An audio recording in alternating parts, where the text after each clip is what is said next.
Kelly, what's going on? Welcome back. It's the second half after we were so rudely interrupted by my daughter. What did she want?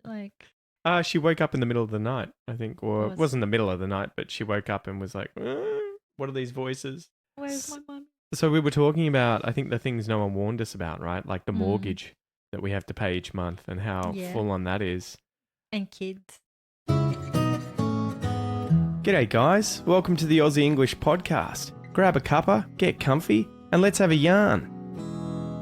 What became harder than expected when you became an adult? Socializing, making friends. That's a good one. Having patience with people. Like, not so much they would get angry, but just you don't care. What do you mean? Hence, you can't make friends as easily. I just like you put up with so much when you're young. I feel like, someone who's always late or is always stingy and you're like, whatever. Yeah. But as you get older, it's like, why am I doing this? So you just sort of you let realize those the imbalance, right? These friendships sort of drift away because you don't have the same tolerance for those things. Well, you realize it's not balanced. It's not. Yeah. It's not reciprocal. You're not receiving back what you're putting in, and then I think you become aware of that and just feel a bit used, right? Or at least it's not as good and as I know that probably people have stopped talking to me or reduced the amount of times they reach out because I'm so, I've got my own flaws, but I've noticed it's something that I struggle with. I have a very small circle and I just, for me to go out with people outside of that or even it's as much as I love, being around people at times, it's just not easy. I've noticed that with you though in the recent year or two probably that you've put a lot more effort into actually socializing with the circle of friends that you've got. Yeah, I do. Was that conscious? Yeah, to an extent. I think most of us are on the same page in life. Yeah.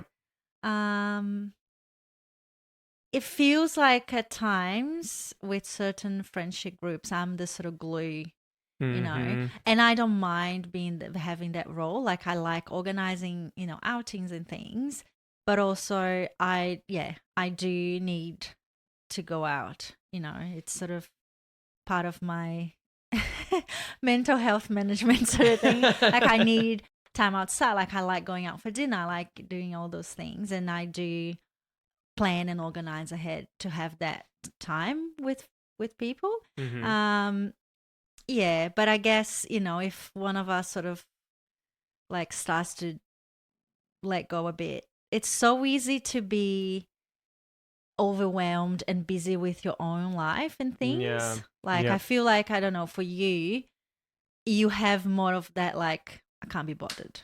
I can't, it's too much work. If it was all set up for you to go out and have fun or whatever, you would probably say yes. But from my perspective, it's well, you have to plan, you have to make it work with people's availabilities that might not line up with yours. You're right. It is exhausting. And I think too, being the base for the family, the kids and all their events, you and all your events, I'm I don't want to add to my own headache with having to worry about extra stuff on top of that. So it's I'll just take it easy and just let you guys do whatever. And I'll be the foundation that sort of tries to bend around it all. Well, yeah. And you also, I think, I don't know, but I feel you don't have that sort of need for, getting out with people and friends. I do, but I think I got burnt. Again, it was that thing, to be candid with you, it's my high school friends just kind of disappeared. They were the kinds of men that ended up with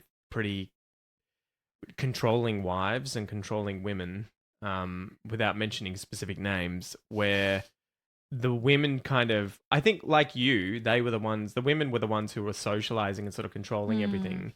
And they also kind of decided, whether actively or not, that there's certain friends that I don't like and you're not going to hang out with them anymore because I always hang out with you and I don't want to hang out with them.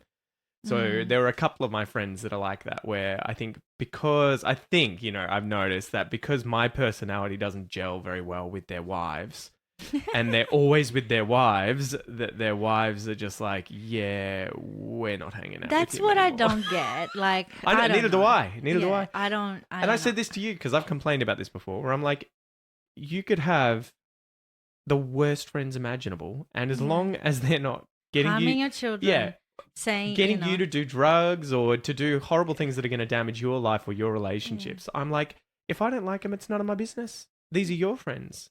I want you to, like, if they're not doing any negative harm to your life, my kids' life, then you can be friends with them. If I don't like them, I don't like them. That's my problem. It's not up to your partner to choose, I don't think, who the other partner is going to hang out with, as long as there's like, you do whatever my respect myself, and I don't want these people are my children, but whatever, like I think the controlling sort of, you can't hang out with this person because I don't like them. When it's very I don't even know how overt it was, and I if think that was the case, the two men that I'm thinking about in particular, who I've been friends with since I was 12, where this has happened, and I probably see them usually by accident with other friends once every 4 or 5 years now, and just if you message them, you don't get replies. They seen no reply, and you're just like, okay. I send them birthday messages, but I think what's probably happened is it's kind of less of the woman sits him down and says, we're not hanging with this guy. And I think it's more the woman says, I don't really want to. And the guy's like, well, like me with you and socializing, he's just like, I'm not going to make my life any harder. I'm just gonna, we can do whatever you want. You're always like, I don't want to go, you do whatever, like, I don't want to be there, you go. You wouldn't pay me to do that, you do it. Like, I just generally don't see why they would stop if they valued you. I think it's a confidence thing too. And also, I do truly believe we see that with some family members. Yeah. It's hard to get out of your little bubble and to allow other people to enter your life. Even if you're related, it's hard to make time for that. And the irony is you need to be more open to allowing new people to come into your life. I think one of those things I noticed is some of these friendships you just have to kind of let go. It's not that you need to say goodbye, but you kind of just let them do their thing. And people separate, and then maybe later you'll come back in when different parts of your life, come together. But also I think you need to let new people in who are at the same stage of life as you. Yes, exactly. Like you have, your my guitar mates. Friends. Yeah, exactly. And friends who are now parents of kids who go to school with our kids. Yeah. You've had to make kind of like a conscious effort to spend more time with them and get to know them. Yeah. Even if outside of that you wouldn't have become friends with them. Because you wouldn't have crossed paths. But now that you have, you kind of have to try and put in more effort to foster those relationships. I think it's easy to bond with people, let's say people with kids, because we have this thing in common that we can talk about. Yeah. Well, that's it. You need something in common. Yeah. I wonder, though, if I would be friends with the people I'm friends with if they weren't like mothers or, somewhat in that sort of same age or... Well, I think you always have to have some kind of overlap. I have one friend, she's like, I would say like 20, 21. And it's so funny because we always hang out with like there's 3 of us. This is the accountant from work. Yeah, there's 3 of us. And it's like my running mate and myself, like we have kids and we run together. We have all these things. And she's like so outside of it, but somehow it works. Like... What's the overlap of interest? But saying that though, she's very, very mature for a 20-year-old. Like she's bought a house, It's nuts. So she's not the average. She's an outlier. 20-year-old, not every day you see someone so young, so organized, and like so good financially. She's like, she's a freak in a good way. But it's hard. I find it to even talk like, share stuff and relate to people much younger. Well, and that you just have to be open to when the right person comes, whatever their age or whatever. You just have to. Do you get all this sense of as I get older, I'm like, you don't know anything about Pokemon, like just like you don't know anything about anything, like I try and fight so hard. I was gonna say, Mama, sorry, I call Cal Mum sometimes because of the kids. I was obsessed with Pokemon as a kid, so I know lots about Pokemon. What I mean is like, you get, someone much younger. I'm not talking about someone like mid-20s or whatever. Yes. Much younger, and you're like, I'm just going to listen because you don't know anything. But it's Yeah. such an old person kind of thing. Like, Yeah. back in my day, I find it so hard because these are the people we criticized when we were younger. And now we became them. We're like, Yeah. oh, no, I'm that dude that says, back in my day. The thing that we hated. I feel like it's like that with music. Like, I'm not listening to new music, like, from new artists that are in their 20s that has just been released. Like, but I think it's a natural progression. Yeah. I think that tends to be the case. But I'm open to it. If someone were to show me, but I'm not active. Yeah. I would. If it was good, it's good. I'd be interested, but I'm not actively searching for it. Yeah. If that makes sense. Like, I'm not sitting on Spotify like all the time. Oh, the new releases. Yeah, no, absolutely not. Because I know what I like. I've got the set of music that I listen to that was released 20 years ago. That is the thing. That's another thing that you don't realize until you get to a certain age, how much you stop. Like speaking up from my experience, like myself, I don't listen to new music. I pretty much stopped at the 90s and the 80s, even back, 60s and 70s. And I stick with that. And I go through the same music every day. That's all I listen to.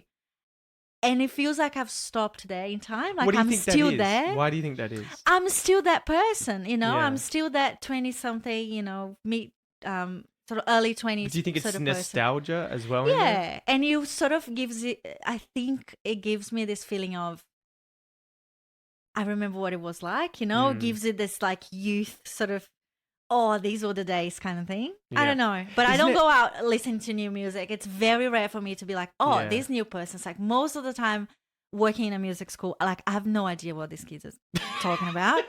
And the funny thing though is that a lot of these kids are still playing the old stuff. And they are playing Oasis, Beatles and all these things. It's That's like the saving grace.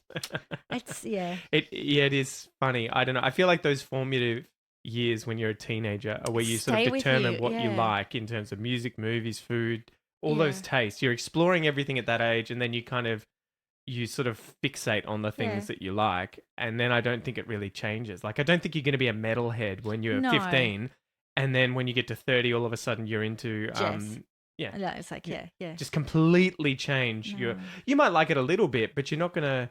I think the average person isn't going to go from loving R&B and hip hop when they were kids to them being death metal all the way. Yeah. You kind of develop a taste initially and then you stick with it. I think it works for a lot of things. Somehow, this is going to sound very profound. You get older, but you're still that 20-year-old. It's just a better version of that person with more awareness, a little bit more sophisticated, in terms of like maybe music and experience, but you're still that person. Like these are the most important formative sort of years of your life, I guess. So that is solidified in a way. You were still that person. You just got a little bit more, baggage, and a little bit more of, life, but it's still that kid. Like, you just... So what's making adulthood absolutely amazing? We've kind of talked about the negatives a little bit, but what is just the creme de la creme? Is there anything? Like, the fact that death is approaching. Well, it's me talking, so let's not. And I'm so dark and no one understands. No one understands me. I don't know. I guess caring less about what people think of you and realizing no one is thinking of you. It's very liberating. I wear a tracksuit every day. You can literally start dancing in the middle of the road and no one would care. Like, legit, no one cares. Everyone is thinking about what others think of them. Like, it's such a relief to be like, I wasted so many years trying to look a certain way or trying to belong here and then you just relax and be yourself. But I think that's unavoidable. You have to go through that. Yes, in order to find yourself and then be comfortable with who you are. And just, that's really good. The freedom, like, I drive now. That's a big, like, the freedom. I feel so grown up when I'm driving. I hate it. I love, like, a musketeer because Kel only got her license like 3 years ago, right? Yeah. So it's crazy. I remember I was trying to teach you at some point and you would always be like, you would be arguing with me or whatever. And I'm like, dude, I have been driving since you were like 16. Can Told you just your calm dad your dude farm? back in my day. I know, but I would be like, can you stop asking and telling me? Or like, are you sure that's correct? I've been driving for like 20 something years. Can you just listen to me? And you would just be like, I need to get private lessons. I need to get a teacher. This is going to be the end of it. But you're right. I remember that feeling when I first got my license, and you felt sort of naked when you were in the car by yourself because Yeah. no one was in the passenger seat next to you. Because Yeah. when we're learning in Australia, you get your learner's plates, your learner's permit as well, the license thing that allows you to sit behind the wheel, but you have to have a fully licensed person sitting next to you at all times while you're learning. And then after you get the license, you get the P's, the probationary license for 3 years, the P plates. Yeah. And all of a sudden, overnight, literally, You're by yourself. even after the test, you can drive home with no one else in the car. And It's I remember so that being scary. such a like, ooh, It's so do scary. people know? Is this it just illegal? feels like, yeah, you do. I'm certainly doing something wrong. I'm just hoping no one is watching me. And to this day, sometimes I'm like, can I do that? Oh, yeah. Ooh. Well, I just did. Ooh, I just did it. I think that's normal though. The freedom that comes as you age, it's Yep. something else. I read this thing somewhere the other day.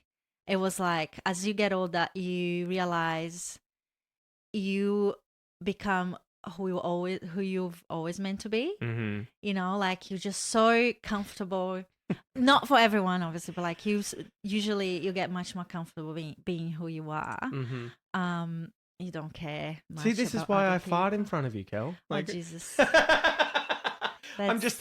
extreme. It's a sign that I'm just so comfortable Well, within my own I'm skin. not. Someone is uncomfortable. Maybe check. It's like our kids too.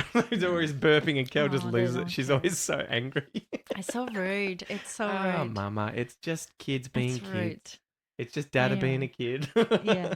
I just love that feeling of, yeah, people don't question you as Mhm. much, you know.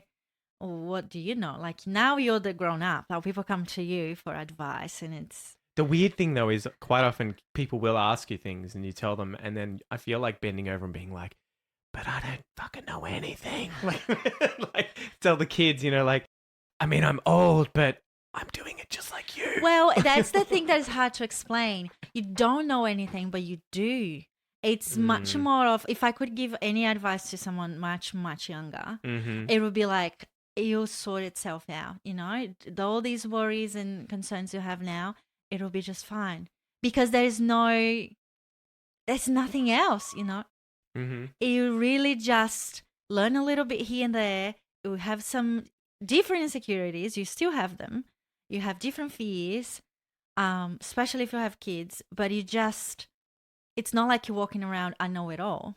Mm-hmm. And if you do that, you're faking it because no one does. Yeah. But it can rest knowing that no one else knows anything. It's just really that position of, well, I've made this far, and I must know a bit of life. I Mhm. must have done something right along the way, or wrong. And you're just like, well, I guess that's it. You just It's funny though. I have that moment of, like, I think we talked about in the previous episode, when you're young, you see adults, and especially like when I was at school, I remember seeing other parents of other kids and being like, whoa, all these adults, they just have it together. yeah. They know what's going on. They got money. They have a house. Everyone knows everything. And then you get to this age and you're like, oh, so many of those people had no idea what they were doing. We just No. assumed they did. I just make it work, Yeah. and we are all big kids. Just Mhm. just trying to find,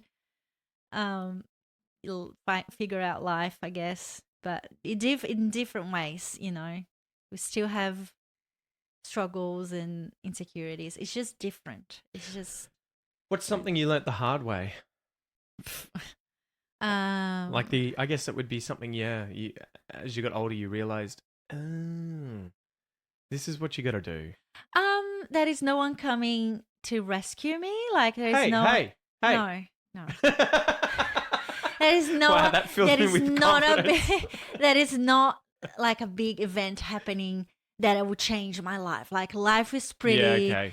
You know what I mean? Life's pretty simple in a sense. Like you go to And work you have to be comfortable with and it. you come back. Like there's. I feel like when I was younger, I had this dream of feeling that everything will change one day, you know, things will just magically happen. Mm-hmm. And it doesn't happen, you know. Most 90% of life is like I go to work, I come back home, I have the kids. They're little sprinkles of magical moments when kids reach a milestone, or, you know, we achieve something, we buy a house. But these are little pieces of it. Most of the time, it's just the grind of working and going through the motions of being alive. And that was hard for me, because I felt at a time there was like, it felt like it made me sad of like, whoa, wow, okay, why am I not achieving all these things? So like, what is it that is going to happen? It's like, no. And you reevaluate everything, and you're like, well, I'm pretty blessed and I have healthy children. So your view of success changed. Exactly. That's right. I was the same. I always thought when I was younger, I'm going to get famous, I'm going to get rich, I'm going to have an amazing job, I'm going to travel the world. And then I think particularly after having kids at about 30, you're like, oh, I don't give a fuck about those things. And I just want my also, kids to be happy and healthy and to spend time with them. And there's so much I want to try and say. I'm really struggling with the words. Hey, it's a podcast. We can make it as long as you want. No, it's this feeling of you understand time. I feel like now I understand time as a limiting factor. Is it like you don't have infinite time? I know how much it accelerates, right? Yes. From when you're young, you feel like every year takes ages, and now it's like, oh, another year just went. And I like can't give, let's say, oh, I'm going to change jobs, and I want to be a nurse. I can't give away 10 years of my life that don't have that. You know, that would take so much of what I have now and impact the kids and life in such a way, like you really have to, it's hard to understand that, like, you've got a limited amount of time. That was a big one for me. Like, wow, okay, I'm like, you know, approaching my 40s. You know what the curse of growing up, I think, is that while you're doing it, you're constantly thinking about wanting to be older. Like I remember being at school and just being like, God, I just want to be out of school. I just want to be finished with this. I just want to be an adult. I want to be, you know, free. I don't want to be a child anymore. And then when you get to, I don't know, probably started with me in my 30s, you start looking back and being like, oh no, they were probably the best years of my life. Like up to that point, it's sort of like, I didn't know how good I had it. And you only kind of learn that after the fact. That's the irony of it, Isn't right? it beautiful though? Yeah, well, like, it's such a trick. Like you have all these potential in youth, but you know nothing. And then when you have a little bit of money and you have the understanding, you don't have the youth. But this hindsight is 2020, right? You look back on everything and you can criticize it and think about it and evaluate it more objectively. But yeah, I always think about that when my kids are like, I just want to be older. I don't like, you know, being a kid. And you're like, dude, trust me, this is as good as it gets. It doesn't. Enjoy. It's only downhill. Stop thinking about other problems and just play Minecraft, hang out with your mates, you know, eat junk food, just chill. Pretty much. Yeah, I know. It's a bit like that. What's a mistake that you're glad you made when you were younger? Oh, that is so You can talk about the ones you made when you were older, but we can save those for when later. I was younger, and I was glad I made. Mm-hmm. Man, I don't know. I really don't know, because the things are like, I don't even know if I can look at certain things as like, oh, that was a mistake. Yeah, okay. Like they were all, that's the other thing. You get older, you look back and you're like, well, I did what I did with the information I had at the time. I didn't know any better. Yeah. You know, let's say I didn't have a good relationship with my parents, but, you know, like knowing that I was so young, I didn't have the tools, emotional tools, or even the understanding to fix that. And it's like, I made mistakes for sure, but like, I also didn't know anything. That's the hardest part. I went through that with university, going through, 11 and a half, 12 years of uni, and then ending up a podcaster or a YouTuber or an online influencer, whatever you want to call it. It felt like for a while I was like, God, did I just waste 11 and a half years of my life? You know, was that a huge mistake doing that and then not actually using it? No. But then looking back, I'm like, no, it's taught you everything you know. Exactly. It's made you the person you are, and you just have to kind of accept that the journey is the journey, and that's part of it. The destination isn't the main focus. And your construction of things, like from that experience, you had so much growing, and you met people, and you You know, like I know it's hard to be that analytical looking back because obviously not saying that, oh, I didn't make mistakes. I did, but also I gave grace to the person I was because I didn't know anything. You know, I could have treated people better. I could have, you know, trying to reach out to my parents a bit more. But, you know, it's just, you don't know. I'm sure I'm making mistakes right now. Just like in 10 years, I'll be like, can't wait to know what they are in 10 years. That was dumb, but you know, now it feels fine. So just live in the present. So after all that, what actually matters now? Like if someone asked you what a good life actually looks like, how would you describe it? I guess having healthy children, it's a big one for me because I have people very close to me who struggle with like kids having cancer or like having so many other, you know, health scares and stuff. And because our children are so good, sort of take it for granted, and I cannot imagine going through that feeling of we can lose a child overnight, you know, like having healthy, happy children that only know love. Like these children are so spoiled and sheltered. That is a big thing for me. If I can make that last for as long as possible, my job is done. Like, it's funny. I remember that growing up, and you would watch movies, or there would be, you know, stuff in pop culture where they would say the children lost their innocence because of an event or something they saw or something that happened.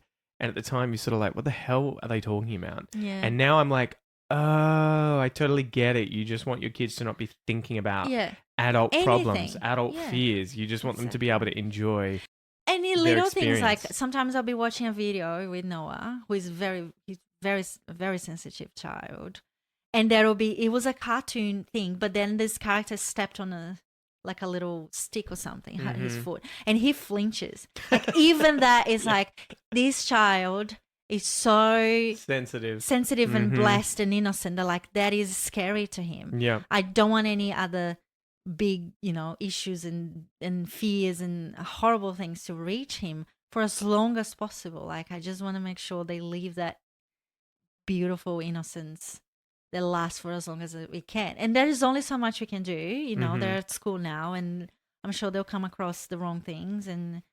But you know, just keeping them innocent and child, and you know, childlike, getting them to enjoy their childhood as much as possible.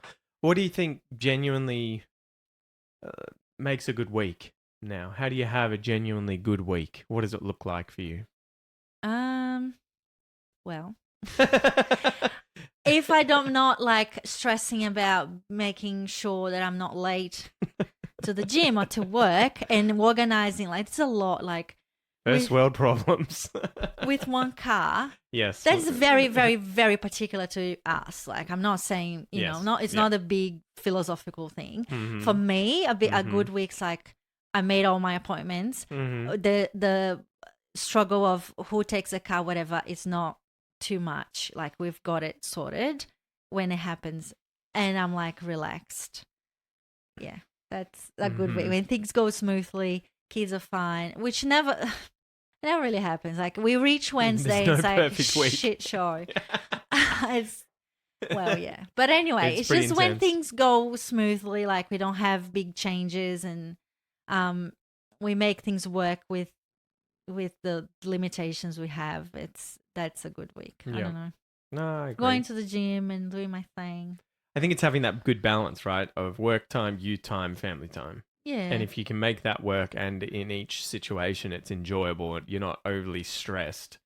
If it's like if I'm, you know, hitting the gym and doing all that, but then the kids are screaming for wanting to have time with me, I've let them down somewhat. I feel like, okay, I have to put a little bit more into this. So it doesn't happen all the time, but sometimes we have a week that is like everyone got their cups filled up a little bit. So yeah. All right, let's go through some rapid fire questions. More money or more free time? More money. Then you'll make free time. If you have money, we'll fix everything. I don't know if it always works that way. Well, it does. Big, big city or small town? I would say big city. I'm in that vibe now. Like, What the I don't know. Yeah, I'm sort of Okay. Career success or work-life balance? work-life balance, hands Good. down. Well done. High five for that. Travel or family? Is it? Well, not travel with family. Like, Porque no los dos. Porque no Why los not dos? both? Yeah, well, I love to travel, but I also Mm-hmm. want you guys to experience that. So yeah. Mm-hmm. Be 18 again or stay at the same age you are now? Oh God, stay the same age. There's no way I would go back to being 18. Really? I would. Absolutely not. I would feel like I had all this knowledge and I would be like, everyone around me is way more ignorant than I've me. got muscle now, man. I've got quads. You've been doing squats. Like, there is no way. Mansion or early retirement? Early retirement, 100%. Know the future or stay surprised? I stay surprised. One best friend or 20 casual friends? One best friend. Yeah, that's pretty good. That's pretty good. I feel like I agree with most of that. Yeah. Yeah. Other than the big city. Yeah. So I guess questions for listeners then, for things for you guys to think about. What did you think your life would be like by now? And what's one thing adulthood turned out to be completely different from what you expected, you know? Yeah. So, cool. Hope you've enjoyed this episode, guys, and we'll see you in the next one. Bye. Bye.